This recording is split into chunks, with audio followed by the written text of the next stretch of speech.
কিছুক্ষণ আগে খবরে দেখছি যে সেনাপ্রধান ওয়াকারুজ্জামান সাক্ষাৎ করেছেন, বিদায়ী সাক্ষাৎ করেছেন ডক্টর মোহাম্মদ ইউনূসের সঙ্গে।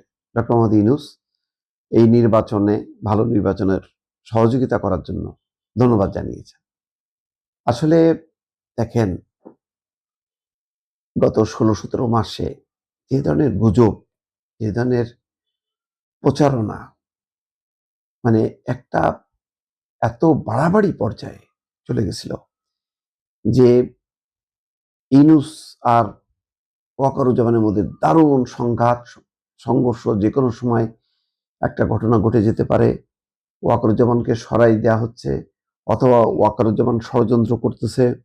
ওয়াকারুজ্জামানের সাথে তার অন্যান্য জেনারেলদের দ্বন্দ্ব, এইরকম দফায় দফায় এত অপপ্রচার প্রচারণার পরও এমনকি তরুণ নেতারা ওয়াকারুজ্জামানের সাথে নিজেরা অ্যাপয়েন্টমেন্ট করে সাক্ষাতের পরে বাইরে এসে যেভাবে বলার, তাকে আওয়ামী লীগ বানানোর চেষ্টা করছে, যে ওয়াকারুজ্জামান একটা রিফাইন্ড আওয়ামী লীগ আনার চেষ্টা করছে, এই সমস্ত বলে একটা ভয়ঙ্কর পরিস্থিতি তৈরি করার চেষ্টা ছিল দেশের ভেতর থেকে এবং বাইরে থেকে। কিন্তু দেখেন, এই সেনাবাহিনী, এই সেনাপ্রধান বাংলাদেশকে খুব অল্প সময়ের ব্যবধানে 2 দফা রক্ষা করছে।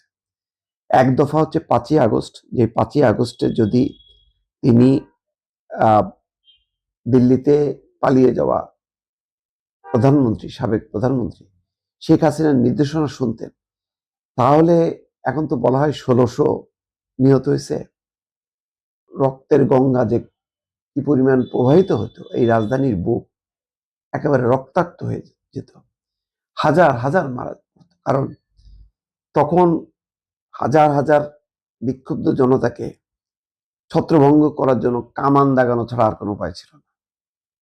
কত লোক মারা যেত। ঠিক ইরানে যে 20,000 না 25,000 গণনা করা হচ্ছে, ওই অবস্থা তো কিন্তু ঢাকাতে, এক ঢাকাতে এই অবস্থা হইত। সেই রক্তপাতটা বন্ধ করছে। একদিকে জনতার বুকটাও ঝাঁঝরা হইতে দেয়নি ওয়াকারুজ্জামান, আবার যারা পরাজিত হলো তাদেরকেও কিন্তু রক্তপাতের হাত থেকে রক্ষা করছে। যদি সেনাবাহিনী ইঙ্গিত দিত বা নিজেদেরকে গোটায় রাখত, আপনি চিন্তা করেন ক্যান্টনমেন্ট থেকে যদি বের করে দিত আওয়ামী লীগের নেতা কর্মীদেরকে, কি পরিমাণ রক্তাক্ত পরিস্থিতি তৈরি হতো। শেখ হাসিনা নিজেই তো মারা পড়ত। তাহলে কিন্তু এই গণ অভ্যুত্থানের যে মজাটা বা মেজাজটা, আমেজটা, সেটা কিন্তু আর থাকতো না। সারা বিশ্ব কিন্তু এটা মেনে নিত না, নিন্দা করত। সেই রক্তপাতটাও বন্ধ করছে। কেউ পালিয়ে গেছে বা পালিয়ে যেতে দেওয়া হয়েছে, আবার কেউ কারাগারে গেছে, রক্তপাত তো হয়নি। একজন মন্ত্রী, প্রতিমন্ত্রী, এমপিও তো জনতার হাতে নিহত হয়নি, বিক্ষুব্ধ জনতার হাতে। হ্যাঁ, বাসভবন অগ্নিসংযোগ হয়েছে, স্থাপনা নষ্ট হয়েছে, এতে কিছু আসা যায় না, কিন্তু মানুষের জীবন তো আর যায়নি। অন্যত আওয়ামী লীগের মোটা দাগের নেতা কর্মীরা তো ওই সময়ে জেনারেল ওয়াকারের ভূমিকার কারণে এটা সম্ভব হয়েছে। আর এক দফা দেখেন, এই নির্বাচনটা জন্য ওয়াকারুজ্জামান কত আগ্রহী ছিলেন, বলছিলেন ডিসেম্বরে হবে বলে তিনি আশা প্রকাশ করছেন, আর সাথে সাথে লেগে গেল সবাই ওয়াকারুজ্জামানকে ভিলেন বানানোর জন্য। হাইরে চেষ্টা, ভয়ঙ্কর চেষ্টা, একেবারে মানে তার বিরুদ্ধে কোনো তার বাহিনীর লোকজনকেও নামায় দেওয়া হয়। এইরকম একটা প্রচার প্রপাগান্ডা ছড়ানো হয়েছে এবং সবাই বলছিল যে নির্বাচনটা পুলিশের পক্ষে সম্ভব না যে পরিস্থিতিতে। তখন ওয়াকারুজ্জামান বলল 1 লাখের উপর সেনা সদস্য থাকবে, এবং তারা থেকেছে। নির্বাচনে অনিয়ম হয়েছে, কারচুপি হয়েছে, জালিয়াতি হয়েছে, অনেক ঘটনা ঘটছে, কিন্তু নির্বাচনে কিন্তু সহিংসতা হয়নি। নির্বাচন শান্তিপূর্ণ ছিল, সহিংসতা মুক্ত ছিল, এইটা নিশ্চিত করছে কিন্তু সেনাবাহিনী। তার মানে বহু বছর পর একটা ভালো নির্বাচন উপহার দেওয়ার ক্ষেত্রে ওয়াকারুজ্জামানের নেতৃত্বে সেনাবাহিনী সফল হয়েছে। তাহলে নির্বাচনকে রক্ষা করছে, আর 5ই আগস্ট সংঘাত থেকে দেশকে রক্ষা করছে। 2 দফায় জেনারেল ওয়াকারুজ্জামান তার মেয়াদে শেষ করলো। এখন হয়তো তার কয়েক মাস বাকি আছে, তিনি অবসরে যাবেন, কিন্তু বাংলাদেশের ইতিহাসে ওয়াকারুজ্জামানের নাম কিন্তু লেখা থাকবে। কারণ এইরকম গুরুত্বপূর্ণ ভূমিকা আর অন্য কোনো সেনাপ্রধান সাম্প্রতিক সময়ে ভূমিকা পালন করেননি। বরং ন্যাক্কারজনক ভূমিকা ছিল ওই যে জেনারেল আজিজের। দেখেছেন যে কিভাবে মানে পক্ষপাতিত্ব করছে।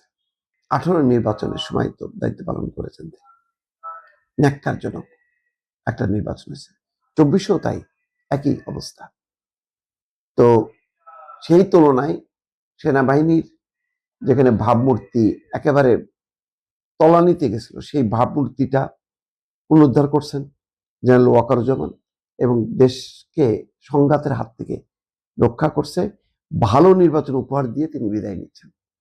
তার এই বিদায়টা অন্য যে কোনো মানুষের চেয়েও অনেক গুরুত্বপূর্ণ বলে আমি মনে করছি। দর্শক, সেই রক্তপাতটাও বন্ধ করছে।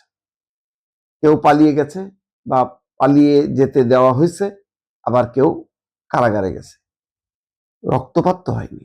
একজন মন্ত্রী, প্রতিমন্ত্রী, এমপিও তো জনতার হাতে নিহত হয়নি, বিক্ষুব্ধ জনতার হাতে। হ্যাঁ, বাসভবন অগ্নিসংযোগ হয়েছে, স্থাপনা নষ্ট হয়েছে, এতে কিছু আসে যায় না, কিন্তু মানুষের জীবন তো আর যায়নি। অন্যত আওয়ামী লীগের মোটা দাগের নেতা কর্মীরা তো ওই সময়ে জেনারেল ওয়াকারের ভূমিকার কারণে এটা সম্ভব হয়েছে। আর এক দফা দেখেন এই নির্বাচনটা জন্য ওয়াকারুজ্জামান কত আগ্রহী ছিলেন, বলছিলেন ডিসেম্বরে হবে বলে তিনি আশা প্রকাশ করছেন। আর সাথে সাথে লেগে গেল সবাই ওয়াকারুজ্জামানকে ভিলেন বানানোর জন্য। হাইরে চেষ্টা, ভয়ঙ্কর চেষ্টা। একেবারে তার বিরুদ্ধে কোন তার বাহিনীর লোকজনকেও নামায় দেওয়া হয়। এইরকম একটা প্রচার প্রপাগান্ডা ছড়ানো হয়েছে এবং সবাই বলছিল যে নির্বাচনটা পুলিশের পক্ষে সম্ভব না যে পরিস্থিতিতে। তখন ওয়াকারুজ্জামান বলল 1,00,000-এর উপর সেনা সদস্য থাকবে, এবং তারা থেকেছে। নির্বাচনে অনিয়ম হয়েছে, কারচুপি হয়েছে, জালিয়াতি হয়েছে, অনেক ঘটনা ঘটছে, কিন্তু নির্বাচনে কিন্তু সহিংসতা হয়নি। নির্বাচন শান্তিপূর্ণ ছিল, সহিংসতা মুক্ত ছিল। এইটা নিশ্চিত করছে কিন্তু সেনাবাহিনী। তার মানে বহু বছর পর একটা ভালো নির্বাচন উপহার দেওয়ার ক্ষেত্রে ওয়াকারুজ্জামানের নেতৃত্বে সেনাবাহিনী সফল হয়েছে। তাহলে নির্বাচনকে রক্ষা করছে, আর 5ই আগস্ট সংঘাত থেকে দেশকে রক্ষা করছে। 2 দফায় জেনারেল ওয়াকারুজ্জামান তার মেয়াদে শেষ করলো। এখন হয়তো তার কয়েক মাস বাকি আছে, তিনি অবসরে যাবেন, কিন্তু বাংলাদেশের ইতিহাসে ওয়াকারুজ্জামানের নাম কিন্তু লেখা থাকবে। কারণ এইরকম গুরুত্বপূর্ণ ভূমিকা আর অন্য কোনো সেনাপ্রধান সাম্প্রতিক সময়ে ভূমিকা পালন করেননি। বরং ন্যাক্কারজনক ভূমিকা ছিল ওই যে জেনারেল আজিজের। দেখেছেন যে কিভাবে পক্ষপাতিত্ব করছে। 18 নির্বাচনের সময় তো দায়িত্ব পালন করেছেন, ন্যাক্কারজনক একটা নির্বাচন হয়েছে। 24-ও তাই, একই অবস্থা।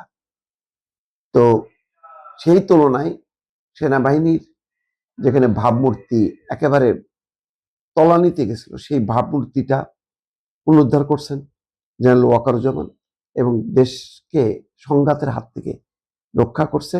ভালো নির্বাচন উপহার দিয়ে তিনি বিদায় নিচ্ছেন। তার এই বিদায়টা অন্য যে কোনো মানুষের চেয়েও অনেক গুরুত্বপূর্ণ বলে আমি মনে করছি। দর্শক।